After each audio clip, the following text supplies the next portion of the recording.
In the question number 6, tensile stress is possible because you know this is the property of solids and fluids have only bulk modulus. So I can say tensile stress is possible in solids. So option number 3 will be the right choice. So let's move on. Question number 7. In the question number 7, a wire has Poisson's ratio 0.3. If the change in the length of the wire on stretching it is 1%, then percentage change in volume of the wire will be. So first I would like to write the formula of Poisson's ratio, that is minus change in radius to the radius, length, and this one. Lateral strain to the longitudinal strain, you know. So now, but if I write the volume of wire, so that is pi r square L. So I can write dV over V. Pi is a constant, 2 dr by r plus dl by L. If you are looking to find the percentage change, then we can use this relation. And because by this formula, if I go only for the change in radius, so I can write minus sigma into dl by L. So now I am looking to change this value by using Poisson's ratio relation. So I can write next step dV over V minus 2 into, because the value of Poisson's ratio is 0.3, so 2 into 0.3 into dl L plus dl and L only. So when you will multiply, you will get 0.6 in with the negative sign. So you have to be very careful. When you will solve, so you will get 0.4 dl by L. So this is the percentage change in volume.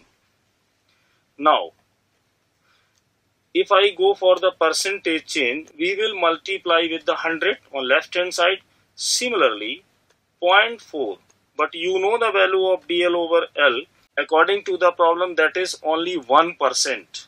So we'll write 1. So on solving, you will get 0.4%.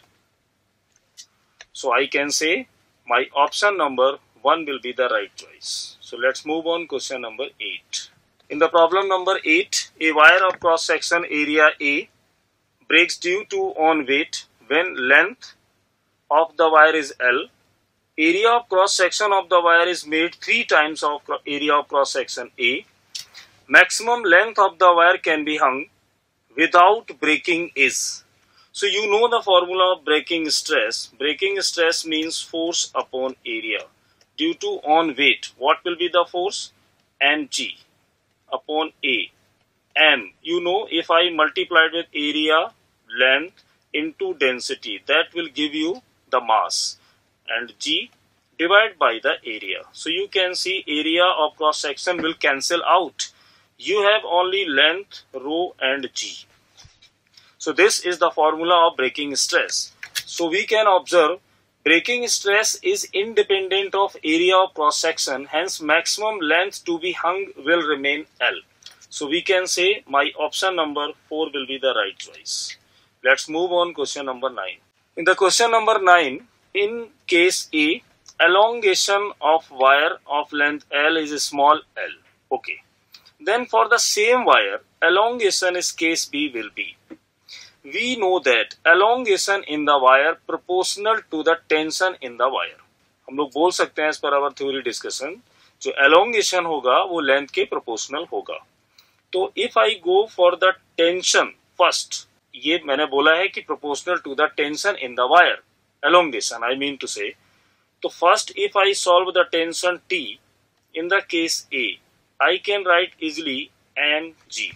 But if I go for the tension in case B, then I will use 2 m1 m2 g upon m1 plus m2. So you have a one doubt, why you are using this type of formula in case B?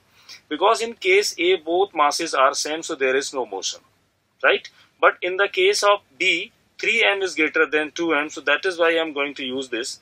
So tension, suppose I am writing T dash, tension of the case B, when I will place the values 2 into M1 is 2M, M2 will be 3M into G, divide by M1 plus M2. So that will give you 2.4 mg in terms of that.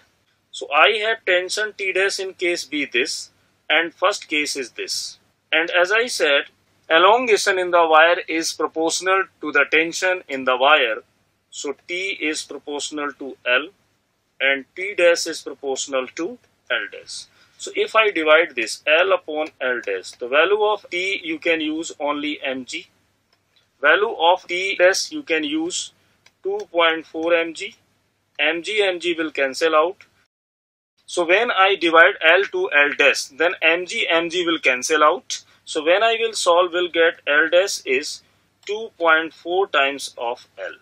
So by this solving, I can say my option number 4 will be the right choice. So let's move on question number 10.